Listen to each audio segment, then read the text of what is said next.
হয় নমস্কাৰ, মই ৰিহান আহমেদ। আজি কিছুদিন আগত মই এটা গাড়ী লৈছিলোঁ, AP গাড়ী চাৰ্জৰ। তো সেই গাড়ীখন কেইবাদিনমান চলোৱাৰ পিছত মোৰ মামাৰ নামত গাড়ীখন লৈছিলোঁ। চলাৰ পিছত আপোনাৰ এই গাড়ীখন মানে বেয়া হৈ গৈছে। বেটাৰী কিবা এটা প্ৰব্লেম দেখুৱাইছে। সিহঁতক কৈছোঁ, ডিলাৰৰ মানুহক কৈছোঁ যে মোৰ গাড়ীখন এনেকুৱা এনেকুৱা অৱস্থা, আপোনালোকে কি কৰিব। সিহঁতে কৈছে যে লৈ আহা। ক'ৰ ডিলাৰ আছিল? এইটো আপোনাৰ নগাঁও খুটিকুটীয়া GD auto centre, AP dealer হয়। তাৰপিছত মই গাড়ীখন লৈ গৈছোঁ। লৈ যোৱাৰ পিছত আপোনাৰ মোৰ গাড়ীখন 3মাহমান ৰখাই দিছে। 3মাহ ৰখোৱাৰ পিছত মই 3মাহ হাতৰ পৰা ইনষ্টলমেণ্ট ভৰিছোঁ। আৰু ইমান মই যে নহয়, ইমান ধনী মানুহ নহয়। মোৰ ফেমিলি আছে, মই মানে এইটো গাড়ী চলাই ফেমিলিটো চলাইছিলোঁ। তাৰপিছত মই 3টা কিস্তি হাতৰ পৰা দিছোঁ। সিহঁতে এইটো গাড়ীৰ একো মানে গুৰুত্ব দিয়া নাই। তাৰপিছত অকণমান ঠিক কৰি দিছে। মই ঘৰত লৈ আহিছোঁ গাড়ীখন। 2দিনমান চলিছে, আকৌ গাড়ীখন তেনেকুৱা অৱস্থা হৈ গ'ল। আকৌ আৰু 1মাহ ৰখাইছে।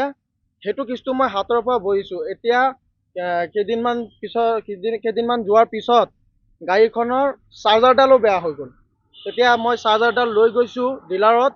আৰু ডিলাৰত যোৱাৰ পিছত কৈছে যে চাৰ্জাৰটো থৈ যোৱা, আমি চাই আছোঁ।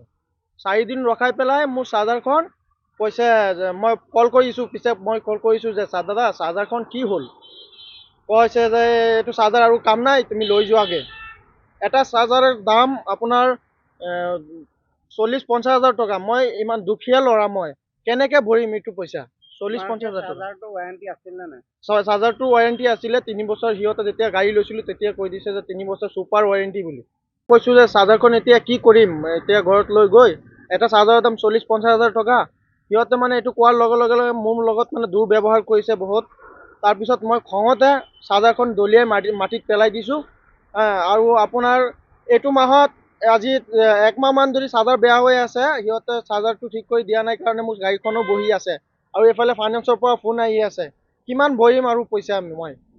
আৰু আপোনালোকৰ তাত এটা অনুৰোধ, মোৰ লগত যিটো ঘটনা হৈছে, এইটো ঘটনা যাতে আপোনালোকৰ লগত নহয়, সেইটো মই আপোনালোকক সাৱধানী কৰি দিছোঁ। গুৰুত্বপূৰ্ণ হিচাপে মনত ৰাখিব।